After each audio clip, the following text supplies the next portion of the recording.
Здравствуйте, дорогие читатели газеты «Якутия». Предлагаем вашему вниманию анонс четверговой толстушки. Верховный суд сделал выбор. Верховный суд России поставил финальную точку в вопросе о допуске к выборам в Госдуму самовыдвиженца Андрея Борисова.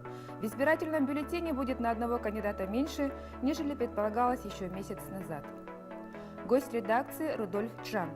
На этот раз гость редакции – ученый-мирзатовед Рудольф Чжан, сын крестьянина из китайской провинции Шандунь, ученик Павла Мельникова, с ностальгией вспоминающий старый Якутск. Труд олимпийцев оценили по праву. Глава республики Егор Борисов назвал достойной подготовку спортсменов Якутии к 31-м летним Олимпийским и 15-м летним Паралимпийским играм в Рио-де-Жанейро. 8 атлетов и их личные тренеры получили денежные премии, а пловчиха Анастасия Диадорова и борец Виктор Лебедев отмечены орденом «Полярная звезда».